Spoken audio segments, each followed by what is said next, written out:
Hi, and welcome to Boomits on the Blockchain. My name is Alistair Caithness. We're in our 75th show, and today we have a special guest all the way from India, Arpan. How are you, Arpan?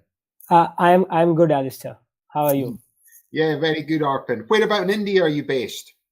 I am based out of Calcutta, West Bengal. It's primarily the eastern region of the country. And while it was being colonized by British, it was the first capital of India. So First capital of India. Yeah, I live in a 300 years old city. 300-year-old. Did you watch the King's coronation? No, I have not watched it yet. Good to see. If Tendulkar was playing cricket, you'd be watching. That's for sure. Right.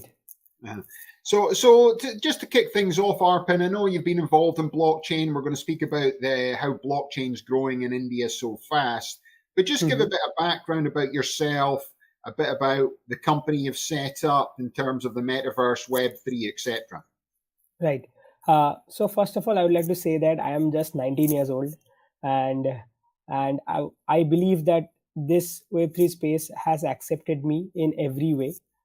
First of all, I will talk about my company, MegaVerse DeFi, where we are building a 5 megawatt solar power plant for mining cryptocurrencies. As we know that mining cryptocurrencies do a lot of CO2 emissions, and that was my primary goal, to reduce that and to save Mother Earth. Yeah, so let's ask a couple of questions about that, because I know the reason why crypto is increasing in terms of mining in India right now is because the electricity charges are some of the cheapest in the world, and also the internet connection is now one of the cheapest in the world, and everyone's got high net worth broadband. So tell us a little bit about your project and the land you've acquired and what you're going to do with it. So basically, we are gonna set up a solar power plant by which we are building the India's largest NFT collection, through which we're gonna crowdfund the money, and we're gonna just pay back our investors in 3 years.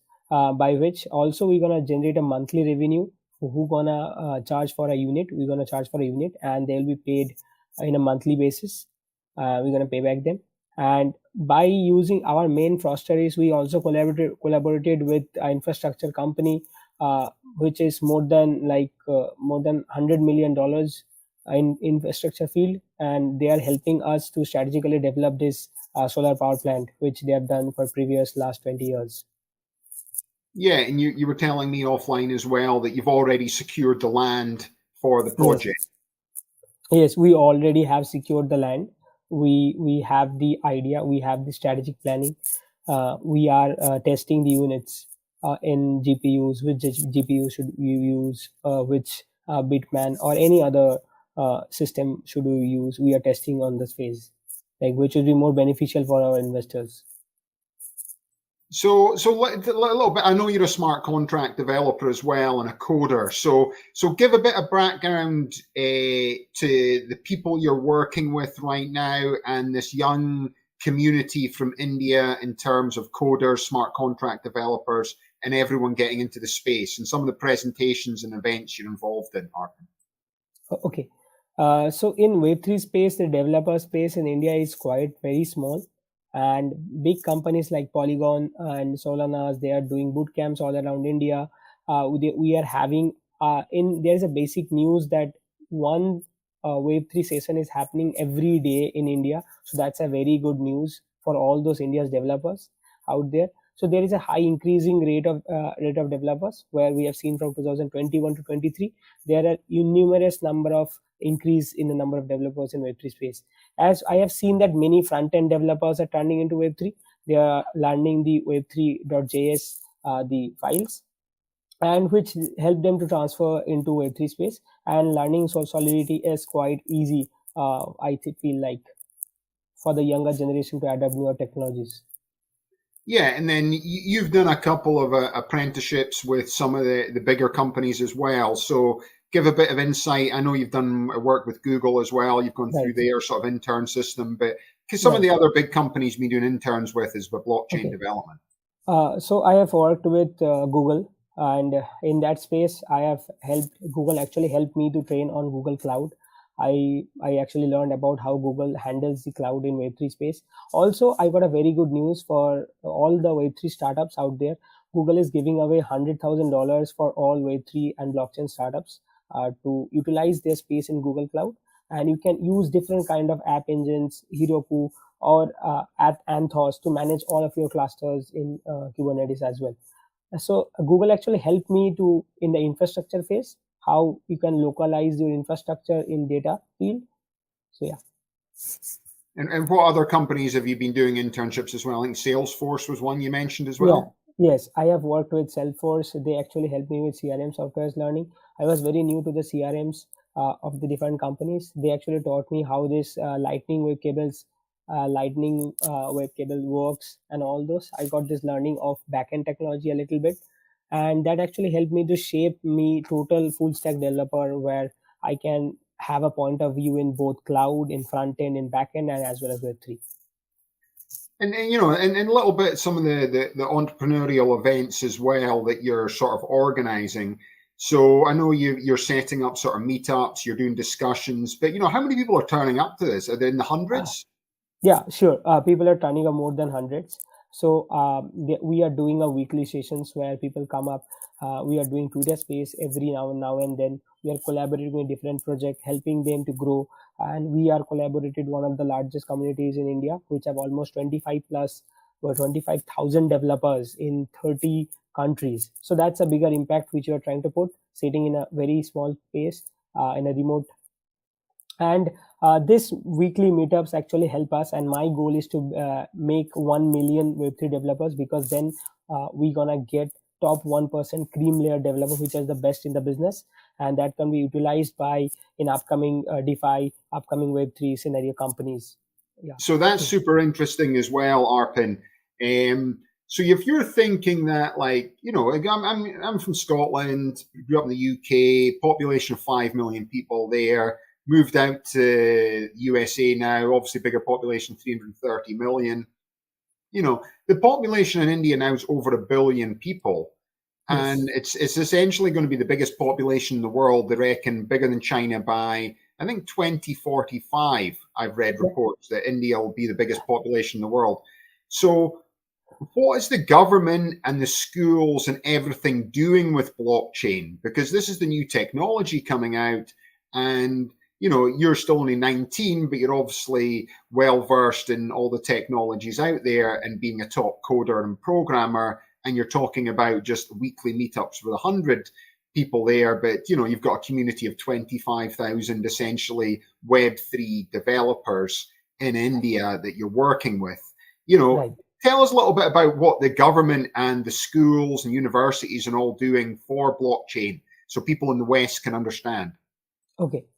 So if we go to the scenario of government of India, what they're thinking about blockchain, basically, they are very supportive about the fact of blockchain, and they only want to put regulation on cryptocurrency trading, as there are millions of people turning out on trading, basically. And also, as per the government technology use case purposes, Indian government is using for doing voting. You know, India is the largest democratic country in the world. So to make a tamper proof environment for voting where no issue is going to be created, so Indian government is using blockchain to implement that processes. Yeah, that's pretty amazing. I think they need to use the blockchain voting system out here in America, whereby Right. every election since I think 2000, the other side claimed they'd won when they didn't, and Right. you know, stealing votes. They still do the old paper-based system, you know. And for people to think about how the blockchain voting system works, do you have an understanding of how it works in India? Basically, they are doing in a smaller unit specific. Suppose they are targeting only one cities, and they are actually experimenting on that. So in India, there is multiple Web3 hackathons where people are coming up and providing the best suitable algorithm for this. And Yeah, and you know, and I think for people to think, if you did an online vote on the blockchain, what you're able to do is you can actually go on and check. So you'll go on and vote online. Your vote's recorded on chain, It's Right. actually available to see, and then you can actually log into the voting system and you Right. can actually see your specific vote on chain Absolutely. online. So I think Absolutely. from an individual point of view, it means that at least you know your vote has been counted, Right. where under the old paper-based system, whereby, oh, wait a minute, we've lost a couple of boxes. Oh, look, we've taken, oh, these votes don't count. Look, they've been ruined. Look, something, we put a little bit of the pen through it, we can get them. Under this system, it takes it away people, and people say, Hmm. well, that can be corrupted, but really, if the individual can go online and actually see their vote counted, at least they can feel a little bit more secure that their vote's in a system that's been counted, rather than just sticking it in a ballot box Right. and then hopefully somebody counts it without sort of burning the vote itself. So to tell us a little bit more about some of the other projects you're working with. So this NFT project that you're with MegaVerse NFT or MegaVerse DeFi, tell us a little bit more about how that works then, Arpan. Basically, we are building it on top of Polygon blockchain because the gas fees is very, very, very low compared to Ethereum. Because the Ethereum was a layer one blockchain, and Polygon is a layer two blockchain, which was built on top of Ethereum. So it has the same security and everything as of Ethereum, but it has a very scalable nature where it is doing more than 60,000 plus transaction every second, which actually help us to reduce the gas fee. And in India, nobody wants to pay a extra fee in gas prices. So basically, we what we have planned, what we have action we have taken, that we will not do in Ethereum. We need to do in Polygon because Indian customer don't pay for extra things. They gonna pay low. They Indian customer want the lowest price and the best quality, which is very, very impossible to give. Yeah. So I'm just going to bring in this article just now then, Arpan. I'll add it to the stream. And this is from BN Crypto. And it Hmm. says, as Web3 grows in India, how could crypto contribute to GDP? Now, they're talking about essentially that the metaverse is about to grow by 40%. NFTs are about to grow by 22%. And ultimately, it's going to bring over 5 billion US dollars by 2032 into the Indian economy. Give a bit of your feedback on Web3 and how the Indian economy sees these types of articles. Right. So India is very positive about blockchain and cryptocurrency and Web3. India supports Web3 basically, and it has only want to regulate the cryptocurrencies and nothing to do with any other things.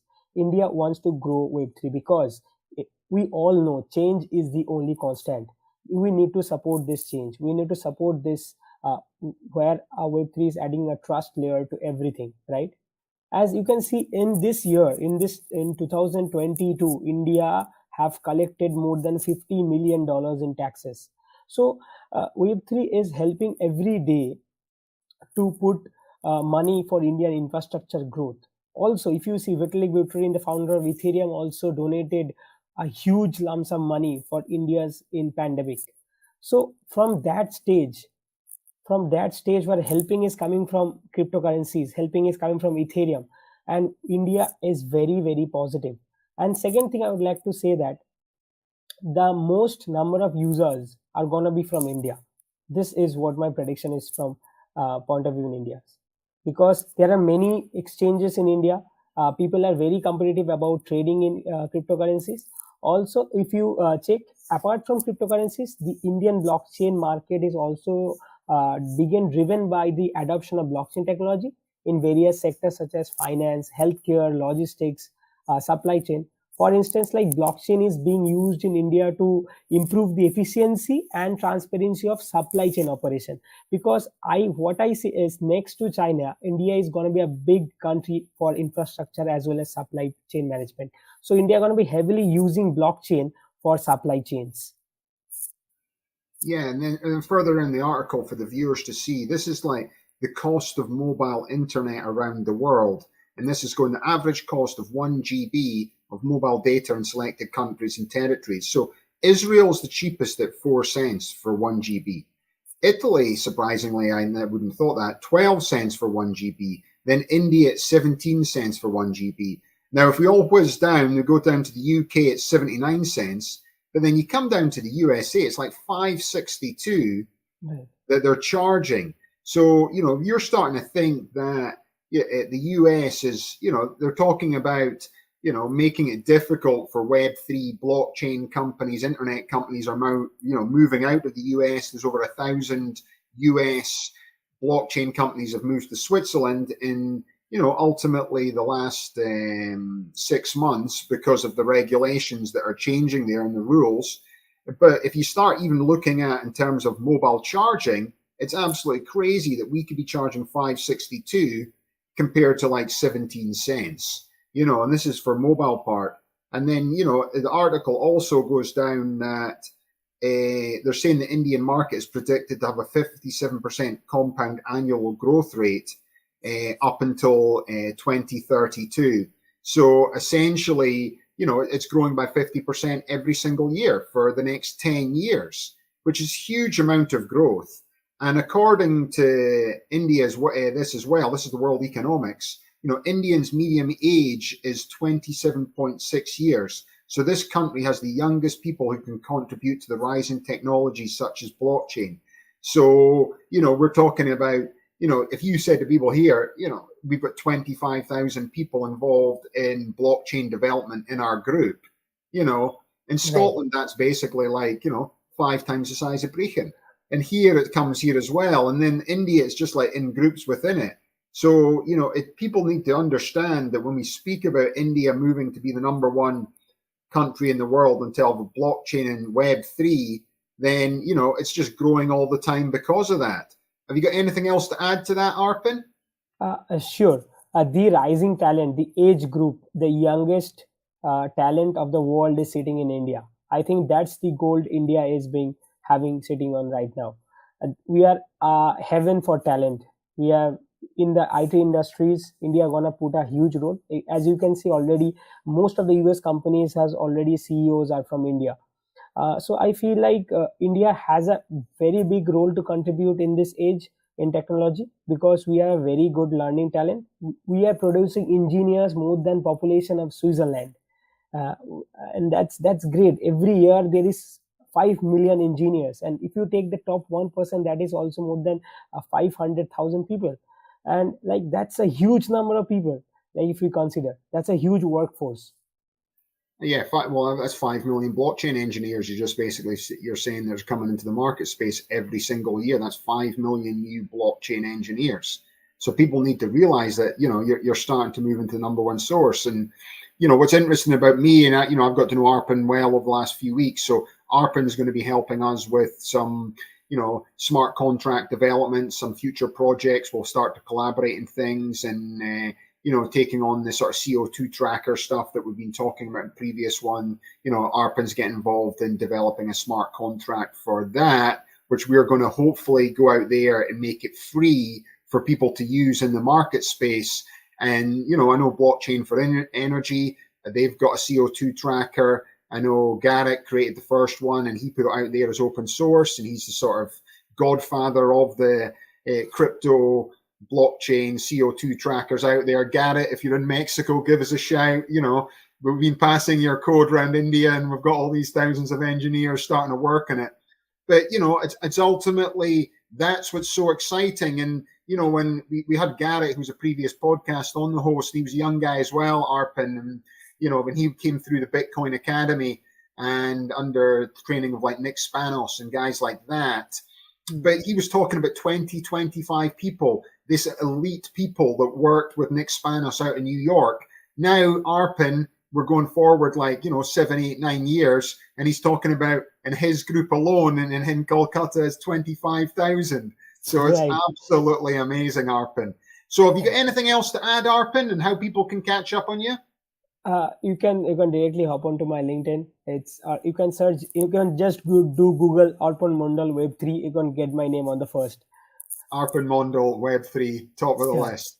All right, perfect, Arpan. So we'll get Arpan on future podcasts as well. It's always good to bring the youth in here. I've seen some of his work already, guys, and he's just like on the absolute cutting edge of this technology. So thanks very much for everyone coming on the show. Thanks for coming on the show today, Arpan. Thank you so much. Thank you for having me. Okay, that's great then, Arpan. Thanks to everyone out there. You've been watching Boom It's on the Blockchain. My name's Alistair Caithness. Have a nice day.